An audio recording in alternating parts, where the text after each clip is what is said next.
प्यारे बच्चों, सुप्रभात। अब हम कविता का रिवीजन करेंगे। आपके सिलेबस में से फर्स्ट कविता है जो आत्म परिचय और सेकंड है जो पतंग, ये सिलेबस से हट चुकी हैं। तीसरी कविता है कविता के बहाने और इसका दूसरा पार्ट है बात सीधी थी पर। तो बात सीधी थी पर ये भी हट चुका है, बस इसका एक ही पार्ट पढ़ेंगे, कविता के बहाने, जिसके कवि हैं कुंवर नारायण। अब इस कविता के बहाने कविता में कवि ने कविता की शक्ति के बारे में बताया है कि कविता में चिड़िया की उड़ान, फूलों की मुस्कान और बच्चों की क्रीड़ा, ये तीनों मिली हुई होती हैं। ये तीनों अपने आप में सुंदर होते हुए भी क्या है, ससीम है, मतलब सीमित है। परंतु जो कविता का क्षेत्र होता है वो क्या है, असीम है, यानी उसकी कोई सीमा नहीं है। तो कवि ने इन पंक्तियों के माध्यम से क्या समझाने का प्रयास किया है कि कविता एक उड़ान है चिड़िया के बहाने, कि कविता चिड़िया की उड़ान को देखकर नई नई कल्पनाएं प्रस्तुत करती रहती है। वो स्वयं उड़ान भरती रहती है। कौन? कविता। किसकी तरह? चिड़िया की तरह। कविता की उड़ान भला चिड़िया क्या जाने, जैसे इसमें बताया गया है कि नए नए भाव होते हैं कविता में, नए नए रंग होते हैं, नए नए विचार आते हैं। तो कविता की उड़ान इतनी ऊंची होती है कि बेचारी चिड़िया उसकी ओर जा ही नहीं पाती।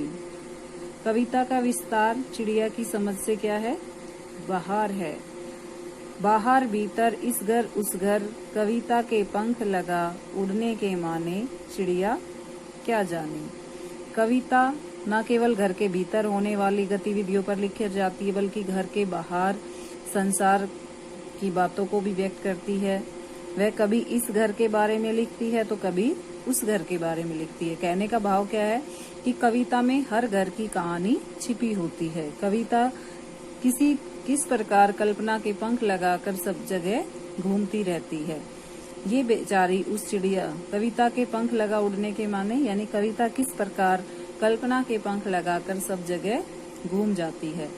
तो ये इसके बारे में बेचारी चिड़िया क्या जाने, चिड़िया की समझ से ये बाहर है। कहने का भाव क्या है कि प्रकृति है वो क्या है, ससीम है, यानी सीमित है, और जो कविता का क्षेत्र है वो क्या है, असीमित है, अनंत है। अब इसके कुछ प्रश्न हैं, जैसे इस पद्यांश के कवि और कविता का नाम, तो कवि हो गए कुंवर नारायण और कविता हो गई कविता के बहाने। अब एक पंक्ति है, कविता एक उड़ान है चिड़िया के बहाने। इसका आशय क्या है कि कविता चिड़िया को खुले आकाश में उड़ता देखकर ऊंची ऊंची कल्पनाओं की उड़ान भरती है। वह धरती से ऊपर उठकर भावना, कल्पना, संभावना के आकाश में विचरण करती है। फिर है चिड़िया कविता की उड़ान क्या जाने के माध्यम से कवि क्या कहना चाहता है। तो इसके माध्यम से कवि कहना चाहता है कि चिड़िया की उड़ान क्या है, प्राकृतिक है, उसकी अपनी एक सीमा होती है। वह खुले आकाश में तो विचरण कर सकती है, किंतु हृदय की जो सूक्ष्म भावनाएं हैं उनमें प्रवेश नहीं कर सकती। फिर है इस पद्यांश का भावार्थ स्पष्ट करें, कि इस पद्यांश का क्या भावार्थ है पूरी पंक्तियों का। तो इसमें चिड़िया और कविता की तुलना की गई है। कविता की उड़ान की चिड़िया की उड़ान की तुलना की में अधिक क्या है, प्रभावी है, सशक्त बताया गया है। चिड़िया की उड़ान को सीमित बताया गया है, जबकि कविता की उड़ान को अनंत बताया गया है। कौन कविता के पंख लगाकर इधर उधर उड़ता है? तो कवि कविता के पंख लगाकर कभी मानव मन के भीतर प्रवेश करता है, तो कभी समाज के घर घर में प्रवेश करता है। आगे है, कविता एक खिलना है फूलों के बहाने, यानी कविता फूलों को खिलता देखकर खिल उठती है, पुष्पित हो जाती है। कविता का खिलना भला फूल क्या जाने, कि जैसे कविता में नए रंग भाव होते हैं, परंतु जो फूल है वो क्या होता है, सीमित होता है, उसकी खुशबू कुछ दूर तक ही फैल सकती है। बाहर भीतर इस घर उस घर। अब फूल है वो एक दिन क्या हो जाता है, गंध रहित हो जाता है, उसकी खुशबू कुछ समय तक के लिए सीमित होती है।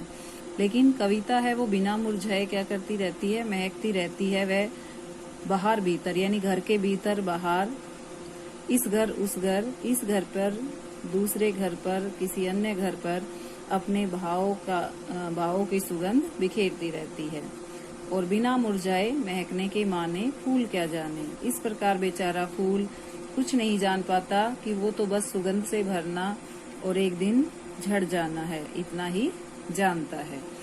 तो इसमें प्रश्न है, एक पंक्ति दी गई है, कविता एक खिलना है फूलों के बहाने, इसका आशय स्पष्ट। तो जिस प्रकार फूल खिलकर लोगों को सुगंध बांटता है, उसी प्रकार कविता भी अपने कोमल भावों के द्वारा संसार को हर प्रकार से प्रसन्न करती है। कविता स्वयं महककर लोगों को महकना लोगों से ही सीखा है। फिर कविता का खिलना भला फूल क्या जाने, इसके माध्यम से कवि क्या कहना चाहता है।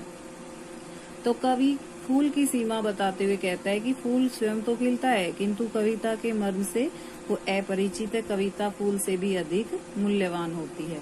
फिर इस पद्यांश का मूल आशय क्या था। तो इसका मूल आशय है कि कविता फूल के समान सब और अपनी सुगंध फैलाती है, ये ठीक है।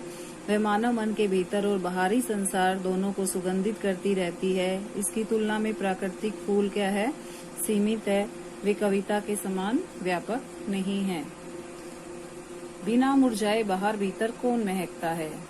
तो कविता है वह फूल है जो भी कभी मुरझाए बिना सब और महका करती है। यानी कविता ही वह फूल है जो बिना मुरझाए चारों तरफ महकती रहती है। फूल की सुगंध सूखने पर नष्ट हो जाती है, लेकिन कविता है वो अनंत काल तक अपनी सुगंध बिखराती रहती है, फैलाती रहती है।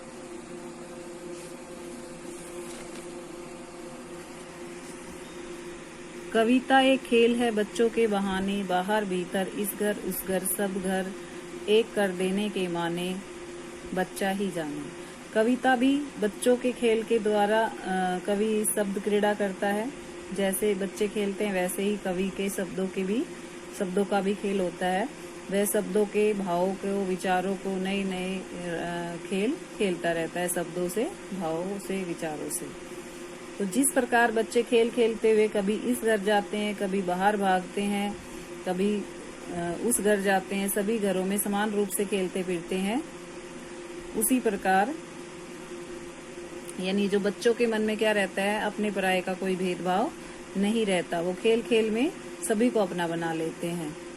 तो उसी प्रकार बच्चों के अनुसार कवि कर्म को भी क्या मान रहा है, अपने कर्म को भी एक खेल मान रहा है। और वो खेल कैसा है, शब्दों का खेल। कवि शब्दों के खेल के माध्यम से अपने मन के, बाहरी संसार के, अपने परायों के, सब घर के मनोभाव को आवाज देता है, वाणी देता है। वह सबको समान मानकर उनकी भावनाओं को व्यक्त कर रहा है।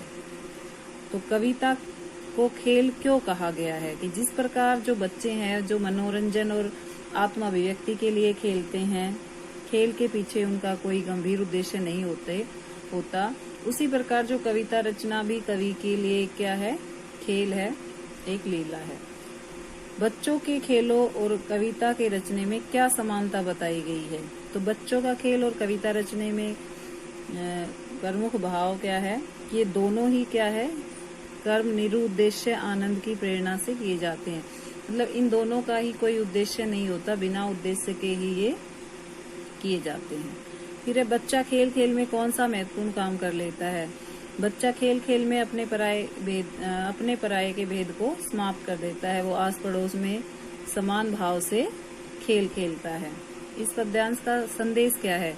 इसका संदेश क्या है कि बच्चों को की क्रीड़ा के समान कविता भी सबको क्या करती है, समान मानती है। कवि भी अपनी कविता में अपने पराये का भेद भूलकर सबकी अनुभूतियों को व्यक्त करता है।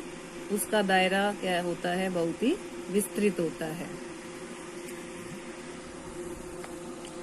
कविता एक खिलना है फूलों के बहाने, कविता का खिलना फूल क्या जाने। बाहर भीतर, इस घर उस घर, बिना मुरझाए महकने के माने फूल क्या जाने। कविता एक खेल है बच्चों के बहाने, बाहर भीतर, इस घर उस घर, सब घर एक कर देने के माने बच्चा ही जाने। तो इसमें है कि कविता रचने और फूल के खिलने का क्या क्या समानता है। तो जैसे फूल अपने सुगंध को लेकर खिलता है, उसी प्रकार कविता रचने वाले कवि है वो अपने मन के भाव को अपनी कविता के द्वारा व्यक्त करता है। दूसरा है कवि ने कैसे समझाया है कि कविता के प्रभाव की कोई सीमा नहीं होती।